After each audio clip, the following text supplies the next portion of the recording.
Hello, everybody, and welcome to this episode of the Higher Ed Geek Podcast, episode number 158 with Bobby Matson of Payitoff.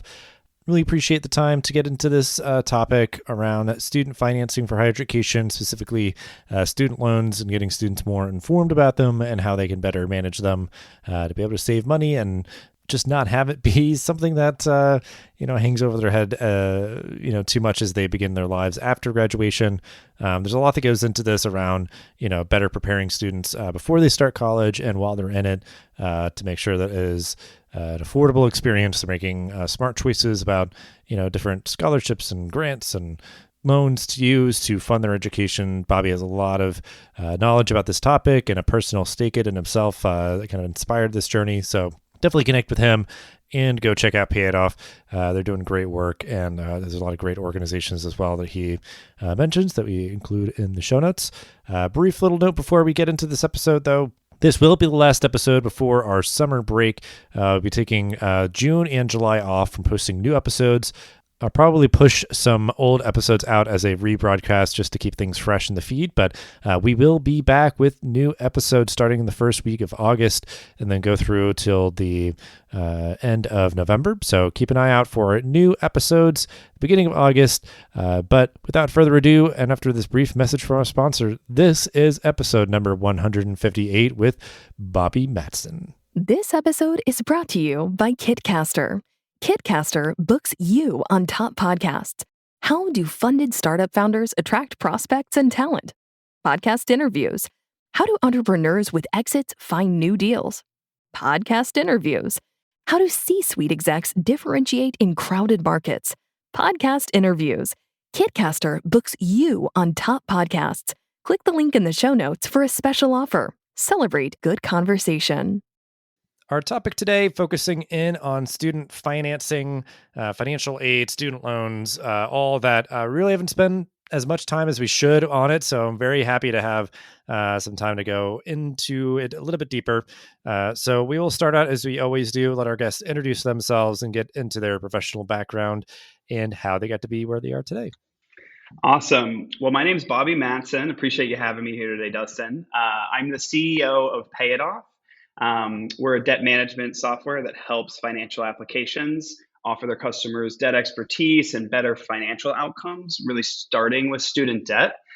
My background mainly is in technical lead positions or engineering. I worked on Groupon and Stitch Fix, Fandango, and Prosper, so a variety of different applications at scale. I started Payitoff many moons ago because my wife and I were struggling with six-figure student loans that was really keeping us from starting a family and keeping us from, even thinking about a mortgage. And it was just really, at the time, there was no real tooling, that was available to applications and no guidance that was really automated for borrowers in this category. So I just sort of scratched my own itch and started building a little engine for us that helped us save tens of thousands of dollars. And, now we have a 3.5-year-old and have a house. So we're like the walking testimonial of that outcome.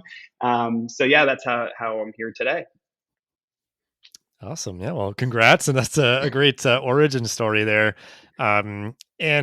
Yeah, I mean, I think, you come from more of the technical side, but this story is very visceral for you. That is the same for many others out there.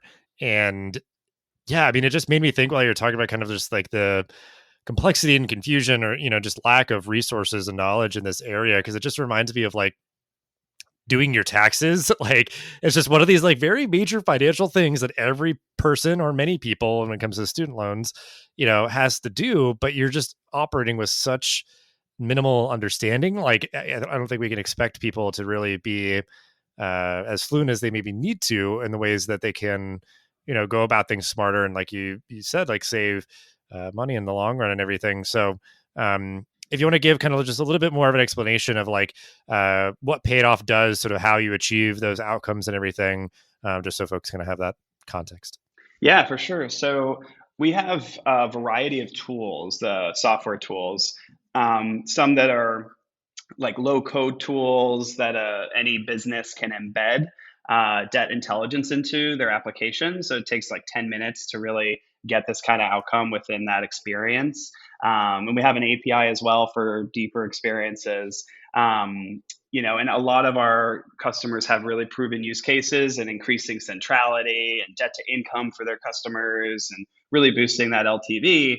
But the real important thing to note is that the outcome for the borrower is always better. So we design the whole system for the borrower to save money or have a better financial outcome in some way. So that's really what drives the business is focusing on how much we're saving borrowers, which is in the millions now, since we have over $1 billion in loan volume on the platform. But there's so much to do in every debt category. I mean, I'm excited to narrow in on student debt, super personal to me. We also had credit card debt around that time to manage.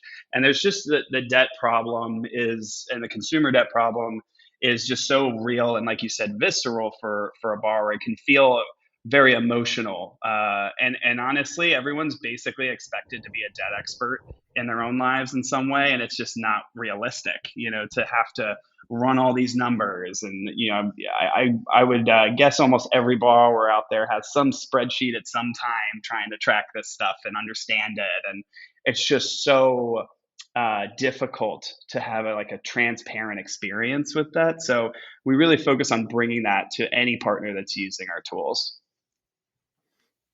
Yeah, that's great. Well, certainly it could be speaking from your own experience or that you've been kind of learning from others, but this kind of being the big question to kind of start us off. I think so many people see all the headlines just about the ballooning number of dollars of the student loan debt and everything, so that kind of makes it very clear. Mm-hmm. That it is kind of a big issue, a very complex issue, because obviously people have, lots of loans or, huge amounts of loans or some degree, no degree, all these kind of different makeups of like who these people are and all these sort of things. So, if you had to kind of summarize, we're sort of getting to it already with what we've covered, but like, Mm-hmm. what do you believe is like the number one obstacle facing student loan borrowers today? Yeah, I think the number one obstacle facing student loan borrowers is definitely uncertainty. What a borrower wants in their experience, and what my wife and I wanted was clarity. So how do I get clarity in a couple seconds? Because I'm used to buying insurance on Lemonade for in a minute, and I'm Mm-hmm. used to interacting with applications quickly and making decisions quickly. So and having certainty and some level of clarity for what's happening throughout that experience. And the number one obstacle for a student loan borrower, especially, is all the uncertainty and not just what plan I should be on. Should I refi? Should I prepay? How much should I prepay? So we really focus on answering those questions from a technical perspective, so that they get the guidance they need, can commit the action, make the extra payment, set it and forget it. And so I think right now what you're seeing, especially in student loans, since most of them are federal, around 90% of student loans are federal, like the government's treating this forbearance period very much like a political football because of COVID. And I think we were close to resuming payments. I think February 1st was a very realistic date until Omicron hit. So COVID's really brought a lot of uncertainty to the table for borrowers when they don't know how to make a plan, when they don't know when their payment's going to resume. So borrowers need a plan and clarity so they don't make costly mistakes, and so that they're able to make decisions about other things. Most people don't want to be thinking about it all the time, but if they don't know when even their payment's resuming or who their servicer is, it creates a lot of anxiety. Yeah, absolutely. And it's one of those things where there's all the servicers that most people are familiar with, kind of the face of their student loans where they go to make payments and everything. Mm-hmm. And it just makes me think too of just with these issues, around clarity and certainty, or any of the knowledge around all this, there just doesn't feel like there's any motivation or kind of incentive for there to be any way for things to be easier or something. I don't know if that makes sense. I guess from your you're more kind of closer to kind of the market here around Mm-hmm. student loans, but it's just kind of they're servicing the loans and maybe they're kind of getting money either way to just facilitate things. So they're not really motivated to make it super clear or easy. Or I guess, how do you see that sort of breaking down, in terms of just how things kind of stand right now with the servicers interacting with the borrowers? Yeah, I think, well, so what I've noticed as a borrower, it's very easy to see the servicer as the bad guy. I see complexity in the system as the bad guy here in a big way for this industry because, there's 14 different repayment plan options, and maybe there will be two more next year. And there's like hundreds of loan assistance programs. And the truth is, servicers like are being asked to really facilitate things that they, aren't really set up to facilitate. And I think that they have certain fee structures they've negotiated with Ed, and they a lot of them have focused on trying to improve those things, but it's really hard. Like these systems, these programs are extremely complex and extremely complex to implement. And the bad news is that borrowers end up with even less clarity because they're hearing different things from their servicer or Ed because they've made like different decisions on how to implement things. And I do think that the relationship between Ed and servicers is one where and Scott Buchanan is who's the executive director at Student Loan Servicing Alliance, who is the liaison between Ed and the servicers. Like we discuss a lot things like how do we improve the system? How do we improve the way that servicers can interact with borrowers using technology? And it's one of the things we seek to be very cooperative with, because what happens when you use Payitoff's tools in an app, and if you're using it in your banking app, or you're using it in a financial wellness app, well, you get that borrower in the repayment when maybe they were close to delinquency or in forbearance. So we're helping get more borrowers in repayment without driving additional costs. They never have to call the servicer, which is a cost to the servicer. So, these are the things we're trying to do to improve the system so that servicers can still do their jobs well, and the borrower doesn't have a bad experience. They get the clarity. So it's really about aligning those incentives, because right now servicers, like the call centers, have to handle a myriad of requests and like personalized decisions for borrowers. So, as we've gone deeper in the industry and as we've worked and been more of a participant with the servicers, I think we've learned that a lot of the way the real like enemy in the system is the system here in terms of the complexity of it. Like that complexity is breeding all sorts of problems. And so it's not getting less complex either. Is the reality. Like the forbearance period made it so much more complex, and now we have all sorts of programs, even Operation Fresh Start, which they announced last week, wiping the defaults of 7 million borrowers potentially. Like implementing that is very complex, and there's so many other ramifications for every decision. So, the way I see it, the servicers have an important role to play, and the federal complexity is not as attractive as maybe it would have been, since we've seen Navient, leave the federal loan system. We've seen FIA do a similar thing. So, I think we'll see a lot of different servicers shifting, new entrants possibly. We may see like different contracts. I know Ed is focused on USDS, which is basically the third version of NextGen and is a more consolidated servicing platform. So we're going through like a sea of change in student loans, and we're just right in the middle of it. Yeah, it's just, there is like a lot going on for sure. And I think, it is one thing, again, that's been grabbing the headlines has been the continued delay of resuming payments for student loans, which we were trying to time this episode to be right before May when things were supposed to kickstart again. But as of the recording of this, it's been extended again until the end of August of this year. So if you just kind of want to, you've already talked about obviously like the lack of kind of certainty and clarity for people to plan as repayments keeps getting that resumption being delayed repeatedly, which, I think is good. Obviously, just more time to prepare, the better, I guess. But, what do you see? Obviously, like I'm sure is more so a matter of months now, like there's kind of the glimmer on the horizon of, these payments resuming. What do you see as the impact of that when it does actually resume, I guess, at this point by the end of August? Yeah, I do see like we're going to have major economic impacts. So you won't see as much like consumer spending or investing. Like that's where that money's going now. You might even see crypto take a hit, wildly enough. So like that you're talking about billions a month that is not going to student loans and will be. So one thing's for sure, like, we're going to see an uptick in utilization of federal programs. So things like income driven repayment, you're going to see a lot of that, a lot of exposure and awareness of those programs, ease of access. Ed's already done a lot of things with the servicers to make those programs easier to access. We've done tons with our partners. And so there's just, there's going to be a variety of confusion.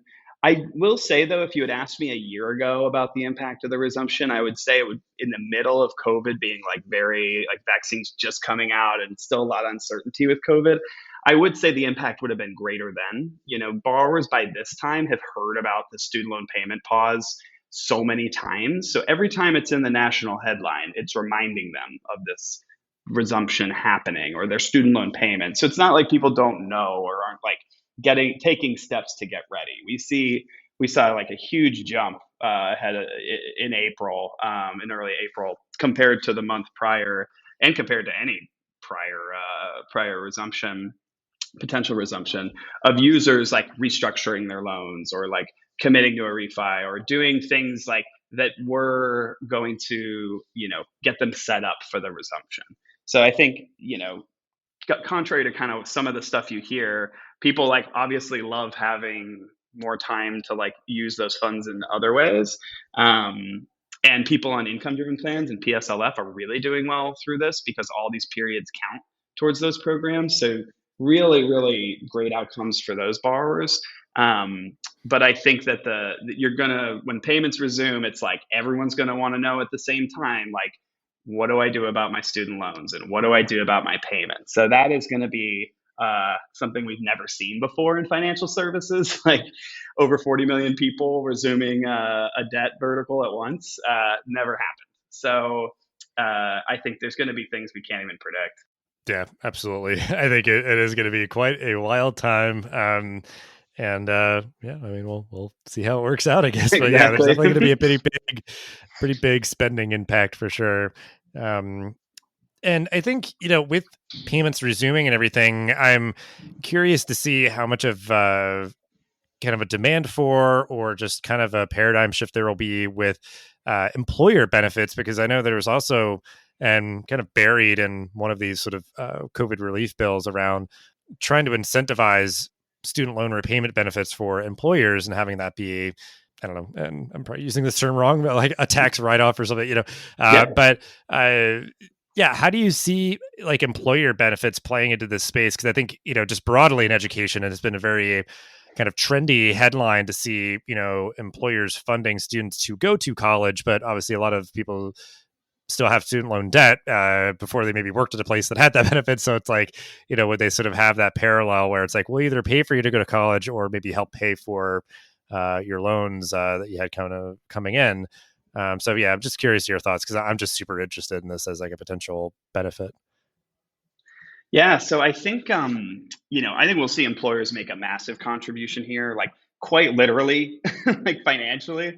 Like they're definitely the most incentivized for their employees to improve their financial outcome out of a lot of the participants we see.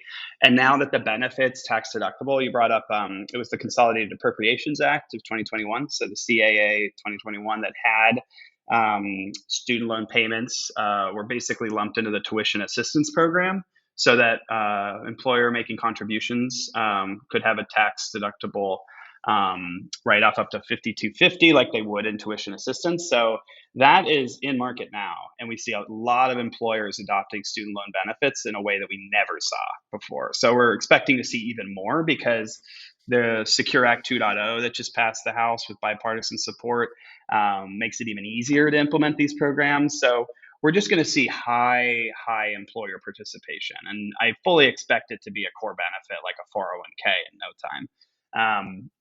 In fact, like one of our partners, Chipper, the founder Tony, was one of the first folks to say like 401k for student loans way back when he started Student Loan Genius. So this is something that's been in the works for like over 10 years to get legislation passed, and now that it has, I don't think we'll see an end to it because this is a very attractive benefit for an employer and it's a win-win for everybody. And so, you're encouraging participation, you're encouraging repayment, the borrower benefits, and they start to get more active with their 401k. Again, the clarity of, should I prepay is where we fit in that equation. We've powered a ton of student loan benefits platforms at this point, help people spin them up into their existing, workplace benefits. So we see a lot in this space. We don't work directly with employers. Usually we'll work with whoever is working with the employer. And so we see a lot of different types of program designs. People are getting much more creative in this space. So I think it has a long road ahead of it. So workplace is one of the most exciting categories for us, and I think for borrowers, because they just win at the end of the day, and it's a big retention boost for the employer too. Yeah, I mean, it's reassuring that you're so optimistic about this getting implemented, because I think it'd be such a powerful kind of lever to have, and to just help people be more balanced in terms of having their student loan repayments either like subsidized, or just outright Right. paid for, and they can kind of just not have to worry about it. And yeah, so I look forward to hopefully seeing more splashy headlines around that, just as many as we've seen around, employers giving kind of full tuition coverage Yeah, for their employees. Yeah. exactly. Yep. I'm curious, what advice you would give to hired professionals to help their students navigate all this complexity. Obviously, it's going to be a very, individual circumstance, for each student as they're navigating their finances and how they're funding their education and everything. But I'm just curious your perspective of like, how much they might be able to kind of do proactive engagement, or things to kind of help maybe educate their students while they're in college about these sort of financial matters. Yeah, I think, advice to give higher ed professionals, to navigate the complexity. So, what I would say first is that if you have a student who has a lot of debt already, say they're like halfway through school and even undergrad, they're carrying a fair amount of debt. It's important not to just like rely on spreadsheets or like some other manual way to help them forecast it. I mean, you can go to payitoff.io and see a bunch of our partner apps. We have a whole list there, with some of our partners, and just use one of those and to help them forecast what they can do. I would definitely encourage them to look into nonprofit work if they seem interested in that, because there's a lot of benefits, such as the public service loan forgiveness program. If they're looking into teaching, there's the teacher loan forgiveness program. So almost every occupation and every state has some loan assistance program. So I would definitely say that's going to be a great place to start, so they don't feel so overwhelmed as a student in what their payment will be and if they'll be able to handle it. And it creates a lot of anxiety, especially getting closer to graduation. And I also would say at the front, when they're really starting to get to school and they're really excited about welcome week, or they're really excited about just getting to classes and registering, um, they're going to be in a position where they might start like borrowing a lot. They won't really maybe understand what they're borrowing. So the best thing any higher ed professional can do in that situation is just not encourage heavy borrowing. Like, get creative on scholarships, get creative on alternative ways to finance the education. Like, student loans really should be a last resort, as they really do limit future career risk a student can take down the line, which really limits their earning potential, which does eventually affect the school. So I think, it's right now the way it's set up is a little bit different, right? Because federal financing for schools is really tied to the default rate in student loans, the cohort default rate, which right now is not going to be. It's going to be 5 years where there really isn't going to be a lot of visibility into that cohort rate. So I think for schools, usually it's like they really are focused on getting the student to graduate, getting them to be able to pay tuition and succeed in their careers. And now that student loans have gotten to this point where the borrowing is so extreme, students taking on like crazy amounts of private loans at crazy rates. Anything they can do at the front of that to really finance it in a different way will help them, allow them to take more career risks later. So I think there's kind of two things there. There's the, leveraging existing tools to help them navigate it and feel a little better about exactly like what kind of debt they're in the middle of taking on. And then there's just also like straight up try not to take many loans when you're in school, like take as least amount as possible. Because even if it can really have damaging effects for a borrower, even mentally, getting out of school with that debt load, seeing your first monthly payment, which the one they give you is a standard 10-year payment. It's also your highest federal payment possible. So you're overwhelmed when you graduate and you get that email and you're like, how am I going to make that payment? And so it's important to not like encourage people to get a job they hate or enter a career they don't like, or if you really want to focus on the student having the best outcome, it has to start with just visibility into like how much they're borrowing and how much would that affect them later. Yeah. I think there's a lot there, because I think broadly stuff like this is like kind of the life skills that I think a lot of students reflect and feel like they didn't really get as much as they wanted. They feel kind of ill prepared for navigating all these sort of things. And I'm like, and I'm sure some campuses do it, but I'm like, I have one person as part of a financial aid office that just focuses on programming and education, and that they could like set up one-on-one time with students and stuff like that, because there's just so much to know here and to make smart choices on the front end that just allow for you to not be so overwhelmed on the back end once you graduate and start those repayments and everything.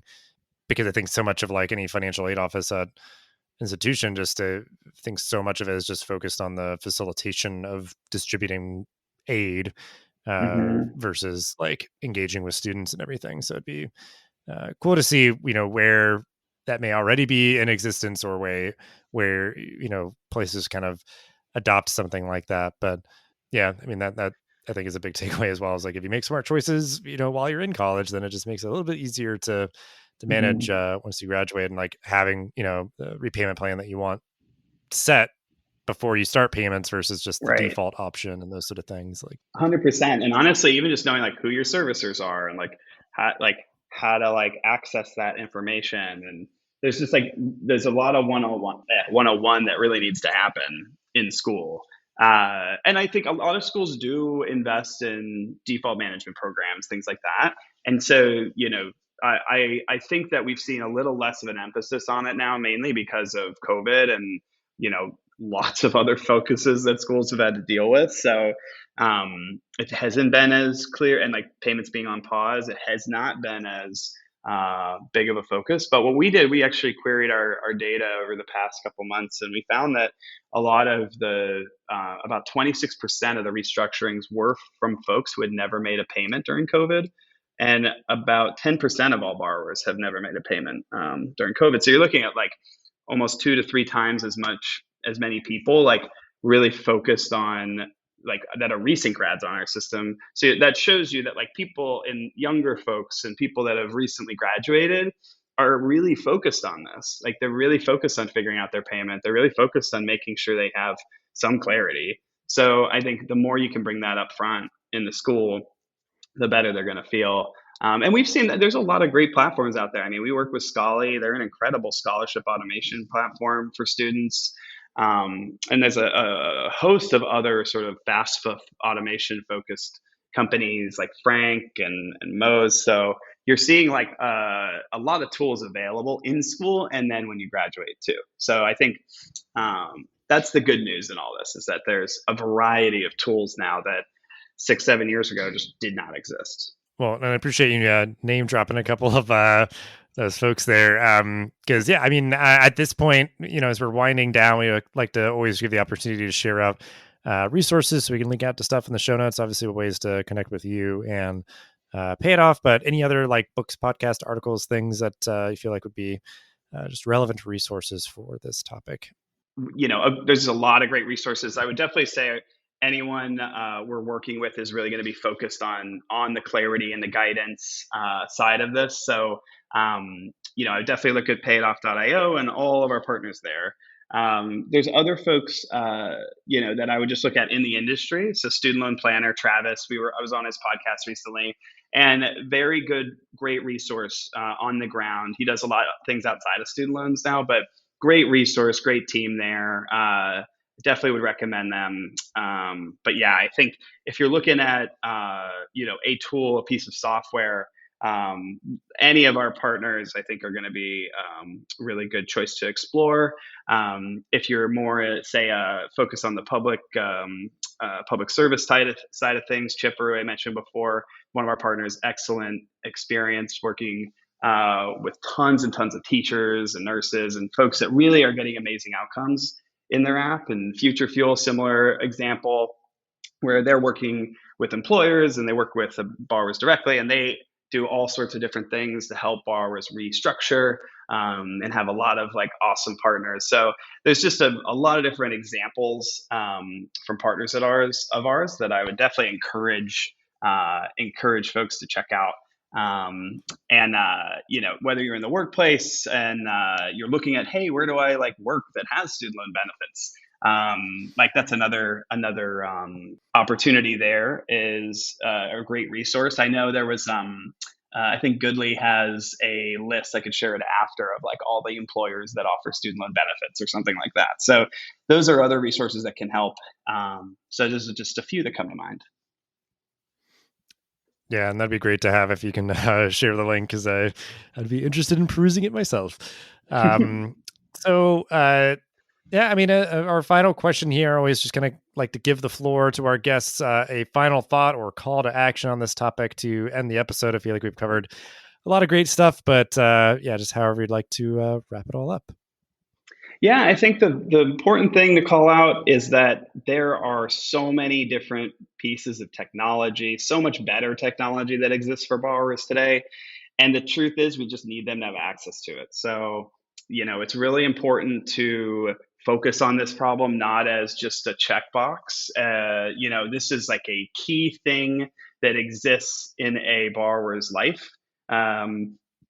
And now we're in this moment where we're really pushing the envelope, and there's a lot of different companies, even other debt API companies coming out, that are really focused on similar aims of achieving better outcomes for borrowers. So we're just excited for the space, but also it's really important to note that the technology is improving, which means the apps will be improving, which means there's lots of options for borrowers. We want really, really for there to just be access to better outcomes everywhere. And that's what borrowers need. The same thing that happened to me can happen to every borrower. So that's what we're here for. Yes, very well said. And I appreciate you and others committing to this work, and just so glad. I mean, you're like you said, a success story, and that other folks have been able to benefit from your help. So just thank you so much for your time and all that you shared. And like I said before, we'll have ways to connect with you and all the things that you mentioned in the show notes. But yeah, just great chatting, and so glad we had the time to explore this very important and relevant topic. Awesome. Thank you, Dustin. Appreciate you having me. Thanks for listening to this episode of the podcast. Make sure to rate, review, and subscribe so you never miss an episode. Thanks again for listening, and we'll see you in the next episode of the Higher Ed Geek podcast.